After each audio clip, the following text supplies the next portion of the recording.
You're listening to the My Simplified Life podcast, and this is episode number 298.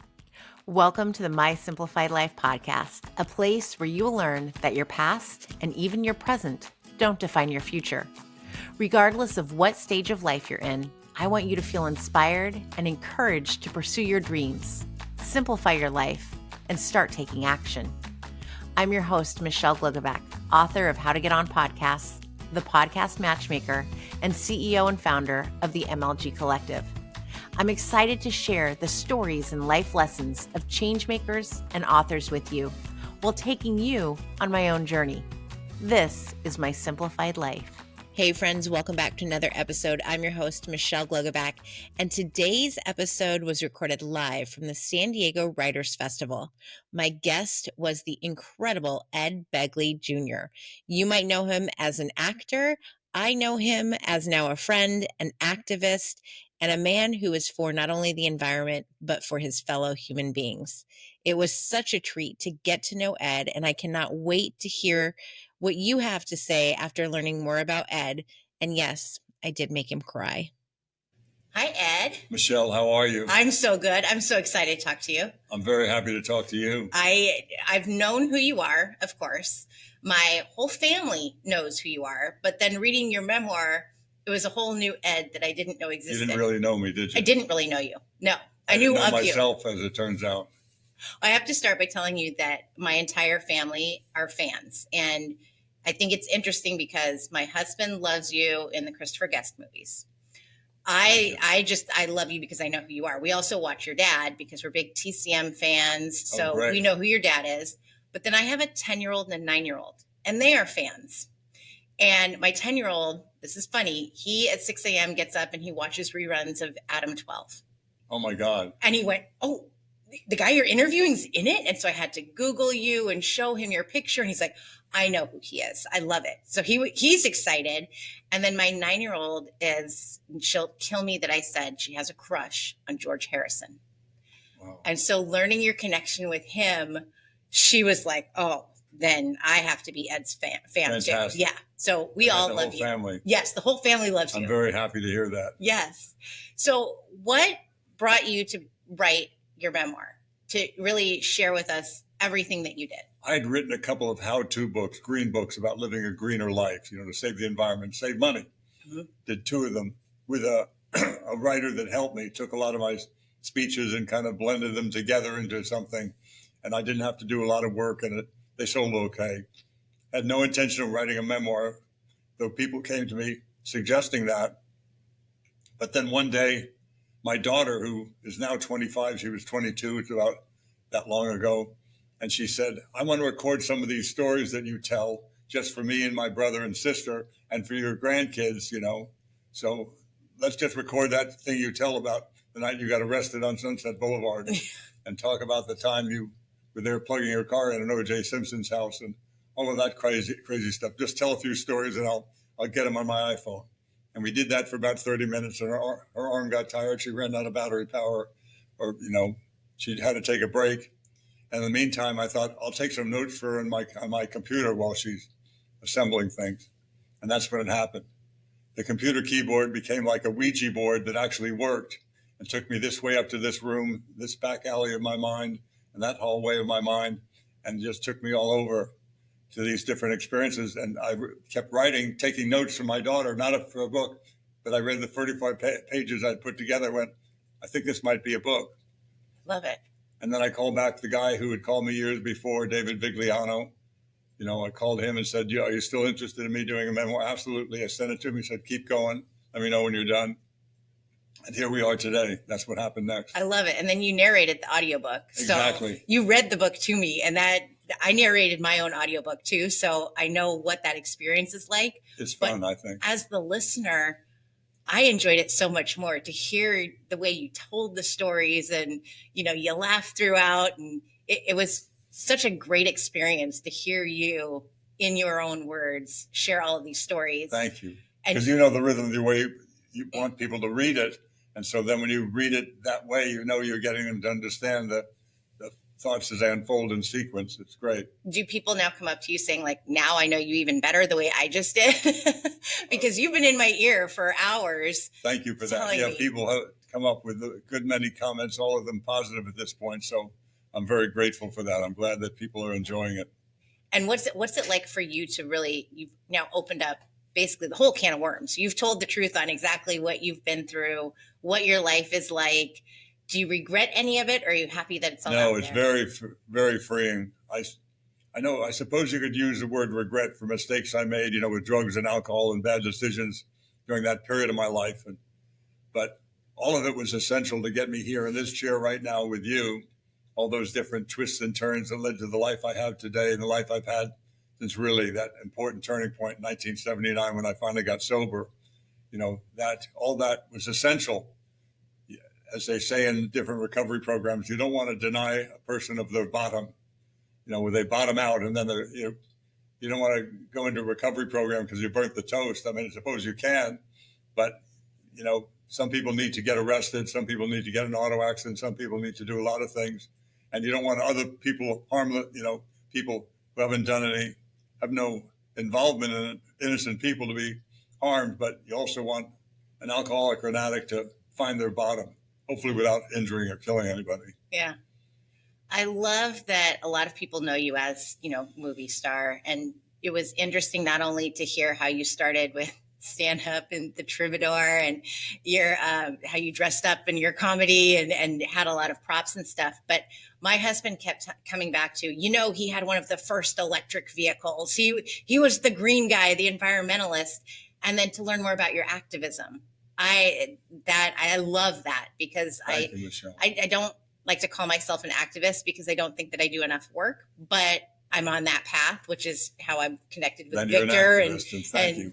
It's incredible what you've done and how you were one of the very first to pioneer, owning this car. And I know that your house, I stalked you a bit too. So I Googled you. I looked at your house online. Right. And you have the LEED house. That's what it's called, right? LEED Platinum. There's silver, gold, and platinum. We were able to achieve platinum status. Not everybody can do that. That's kind of a highfalutin, thing for people who have a good budget. We did. But I'm glad I did it, because if I'm not going to do it, who is? Exactly. And really, now that we've done it, we've been in the house since 2016. This house, the new LEED Platinum house, I've been there since then. And that house now is very cheap to live in because of all the green things that we did. The electric bills are low. The natural gas bill is virtually non-existent. I hope to eliminate that by making all the heating for the house heat pump instead of what it is now, burning natural gas. That's the last natural gas item I have on my list to tick off and eliminate. So why is all of this important? For those who haven't read the book, why have you been so passionate about the environment since before people even realized that we needed to focus on the environment and activism and fighting for all of these things? It started with my dad. He was a conservative that liked to conserve. He lived through the Great Depression. He was the son of Irish immigrants. And I don't know that he ever used the word environmentalist, but he was one. We saved water. We saved, string, tinfoil. You turned off the lights. You turned off the water. You just didn't waste. And more importantly, the most important gift he gave me, when I would complain about the smog, let's say, in the 60s, I hate this smog and the smog is no good and it hurts my lungs. He'd say, Eddie, I hear you. I'm against the smog too, but what are you for? If you're against something, what would you do differently? What is your answer to make it better? Go get an electric car, get some solar panels, do whatever, just do something rather than just complain about it. So he was very action motivated. So when they had the first Earth Day in 1970, my father died within just a few weeks of that. So I was very motivated to do something. And I asked them the important question apropos of that. Well, what are we going to do? This is one day of the year. What about the other 364? What's the plan? And they went, we're going to clean up the air. We're going to clean up the water. So I went, sign me up, because I lived in that smoggy LA air for, at that point, 20 years. And I knew how bad it was because it hurt your lungs. You couldn't see the San Fernando in the middle of the valley where I was. You couldn't see the Santa Monica Mountains, the Simi Hills, the Verdugo Hills. People go, why do they call it a valley here? Well, it is a valley. Trust me. Let's drive over to Moore Park or Ventura Boulevard and you'll see. Yeah. We'll drive to Rinaldi or San Fernando Mission Road. You might see those hills. Some days you could be 100 feet away and you couldn't see the mountains. So it wasn't just visual blight, like, oh, I don't get to see my mountains. It's bad for your health. Emphysema, asthma, lung cancer. You know, people talked about the cost of cleaning up the air. What about the cost of not cleaning it up, just healthcare costs? Yeah. But here's the good news. We talk about all the bad news as regards the environment, Michelle. But here I'll tell you this, and this is a fact you can look up and verify. From 1970, with that first Earth Day, we have 4 times the cars, millions more people, yet we have a fraction of the smog. Amazing. How did we do that? If we just said, 4 times the cars, millions of people, and we held the line, there's no more smog than there was that long ago. Look how great we are. Not that. We did incredible things. We made it so maybe 2 days a year you have really bad air, 3 or 4 days, you know, around the wildfires maybe. Mm-hmm. It's just so the people now, having said that we clean up the air, the people near the ports of Los Angeles and Long Beach still have dirty air. Not as bad as it was in 1970, but they're still breathing very unhealthful air. We have to fix it for them. The people live near the freeway interchanges in LA, the people live near the fulfillment centers with diesel trucks coming and going at all hours. There's still dirty air for those people, but we've cleaned it up for everybody, and really cleaned it up good for people like me who live in places like Studio City, people who live at the beach. But with the wildfires, you know, a lot of people were breathing clean air, dirty air out there right at the beach, of course. Right. And so I grew up in Paradise where the campfire was. Oh my God. And so we had all of that air also come down. I'm now in the Bay Area, but it affected all of us. Hell yes. Yeah. So it extends much further than where the fires just are occurring. And I think people that haven't experienced that don't understand that either. Yeah. Yeah. And we did it not just with the air, other good news things that we accomplished.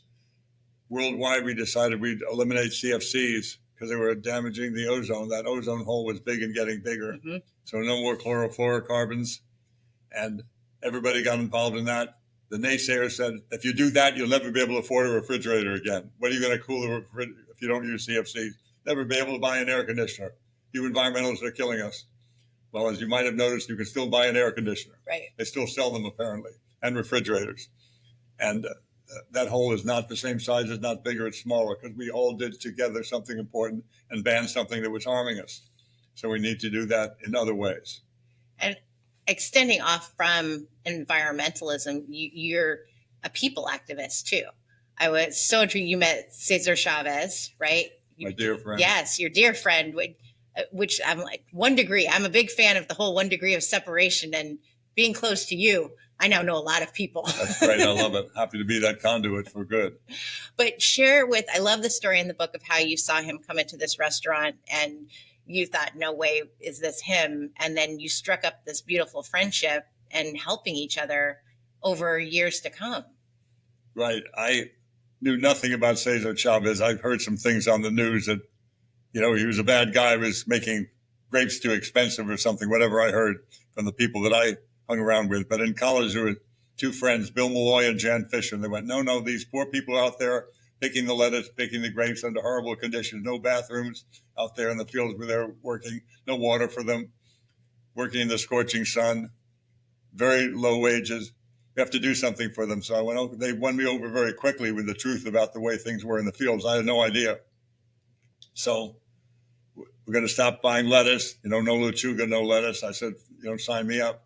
No uvas, no grapes. And I stopped eating grapes.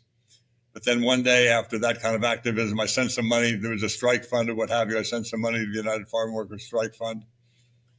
But I was doing all this from a distance. Then in 1985 or something like that, Michelle, I go to this restaurant near LAX because I'm coming or going from the airport. I don't remember which.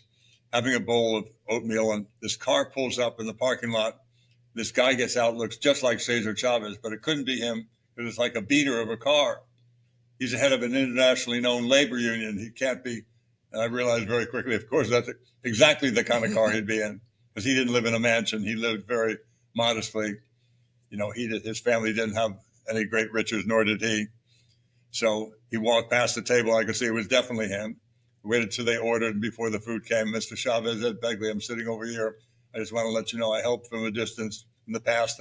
I'm just a big fan of your work. If I could ever help you, I gave him my card. I said, that's good to hear. What's your passion? What do you do besides the way you've helped us. I said, well, I do a lot of stuff for the environment. So that's good. That's important. But, besides saving the whales and the owls, we have to save the people. And there's people out there in the fields doing that. I said, I know about Mario Bravo, this kid that died of cancer very young, and the Cadillo family that lost their child, and all these people that there were cancer clusters in the Central Valley, and McFarland and Earl and Martin elsewhere. And I knew their names, and I knew a bit about it. He said, we're going to be good friends for a long time. And we developed a friendship, and I helped him with pesticide matters and other matters for years. And I had the sadness and the honor of carrying him through the streets of Toledo. Yeah. We need him today. We do, because our country is a big mess, a huge mess. Yeah. And getting emotional doesn't help, but sometimes we have to do it. We do, because if we aren't emotional, then I think we're not in touch with what needs to happen. Yeah. Yeah.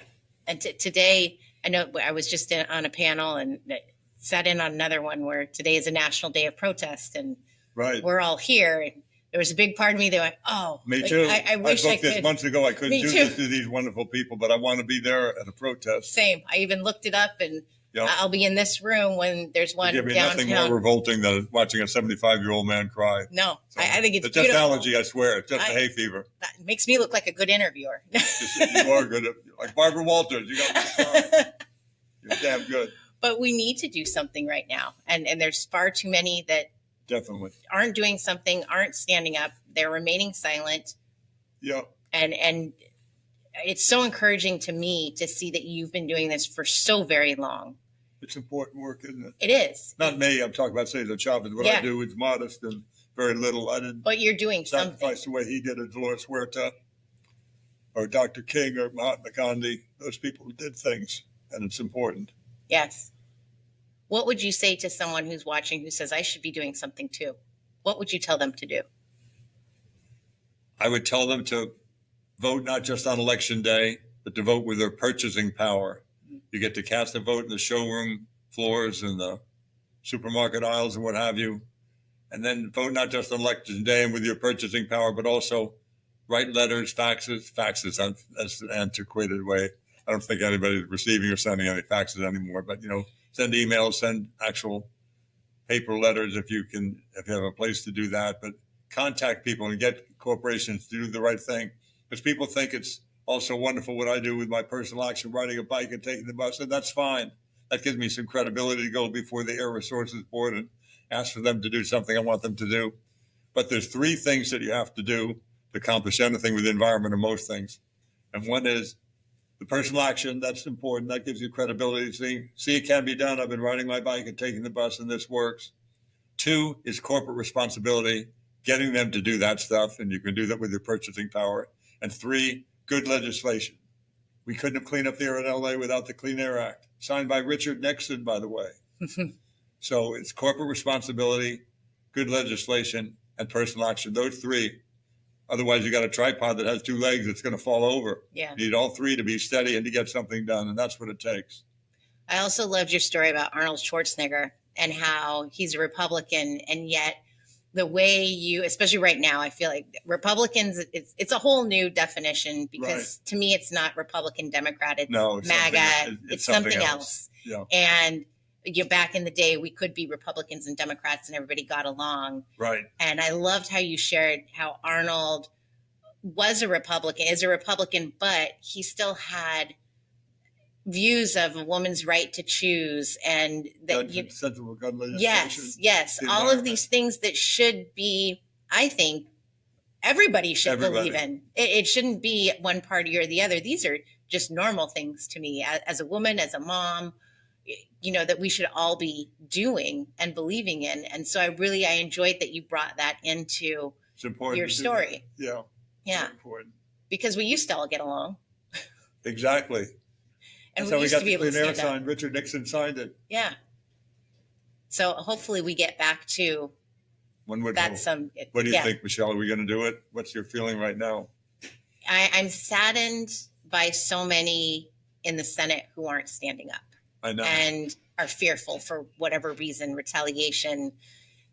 And I wish that they would take their job more seriously, because, I've worked in the corporate world and I used my voice and I knew that I might get in trouble, but it was a risk I was willing to take. So my hope is that they're going to start understanding that they don't need to fear this man and his cronies, and that they need to stand up for the rest of us, the constituents, because we far outweigh these guys and their money and people power. Yeah, resistance is building now on the other side of the aisle from mine, and so hopefully that will grow and will keep this destruction to a minimum. What do you think we need to do? What do you see happening? Continue to assemble as people are doing today. Continue to do what you can with your state and federal legislators to do everything. Everything's on the table now. You can't just do one thing. Right. But also make sure you have your quiet time and recharge. You can't I stopped trying to do 8 things badly.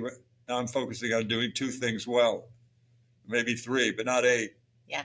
Be on the board of, so many different, groups and what have you. What do you do to have your downtime? I know you ride your bike, but what do you do for your... I meditate. That's becoming a big common theme. I need to meditate. I actually listened to an audiobook on how to start meditating and looking at Buddhism, because I feel I need that.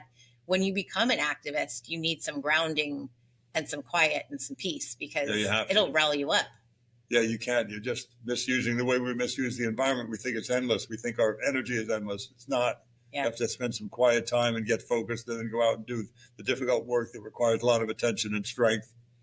So if you're not doing that, you're shortchanging the movement and yourself. Yeah. I love it. And there's lots of good books on meditation, what have you, and different audiobooks of it. What I do is I just start to envision laying on a raft in a stream and what have you, and the stream is carrying me downhill, with the current. Yeah. And I just kind of let it go and focus on my breathing, and things get pretty good quickly. I love it. I'll use the beach. I'll do the ocean or something, and I'll work on my meditation. So that way, maybe the stream will meet the ocean. It always does. Yes. You're incredible. You are. I feel so honored to have this moment with you. Me too. You're amazing. You're such an incredible human being. And I loved listening to you name drop throughout the book. Was so funny that you know everybody. You truly know everybody and their mother. Part of my life to exclude them would be wrong. To include them, it sounds like name dropping. I suppose it is, but how could I not tell the story about Robert Blake or O.J. Simpson or Arnold Schwarzenegger or all the other many people that are part of my life, growing up and to this day. Or the Clintons. I love that you went to Ojai. Yes, I loved all of this. Yeah. You had me looking at Ojai as, do I want to go move there next? It's pretty great in Ojai. I lived there for 4 wonderful years, and I love Ojai. I love it. So what's next for you? I did a movie. They had me sign an NDA. I can't talk about, not a movie, a TV show, an 8-episode limited series for Netflix that'll be out in January. It's very good. Oh, good. Kind of a spooky thing, kind of like Stranger Things kind of a show. And did that. What else? I did a show for a lovely, very sweet Christmas movie for Hallmark Channel. Did that. I was on Better Call Saul for a few years. I love that show. Yes, we're big fans. Me too. Big fans. Love it. Young Sheldon, I did that for years. I love that show. But now things have been very slow since the actors' strike and the writers' strike. So people are just trying to get back to work. Just when I think we're ready to really get back to work, then the fires happened, and that was another detour. Yeah. And now we have to rebuild. Yeah. All of that. Yeah. It's going to be quite an undertaking. Yeah. And I appreciate you so much. As a human being, you're incredible. You're a credible person. So thank you for taking the time to talk to me, and you're my new friend. So I hope that's okay. Wonderful. And thank you for inserting that CGI crying into that thing. You see, I'm not a baby. I don't cry, but she was able with some sort of machine to make it look like I was actually crying there early. Isn't that amazing? I love it. Thank you so much, Ed. Thank you so much, Michelle. I feel so honored and blessed to have gotten to know Ed and to meet him in person. He's someone I think that we all should strive to be. He's owned up to everything that's gone on in his past, but wow, did he make a difference with his future and his present. I encourage all of you to go out and make a difference in the world. We have another hands-off protest coming up April 19th. So show up for your neighbors, for yourself, and do something to better the world.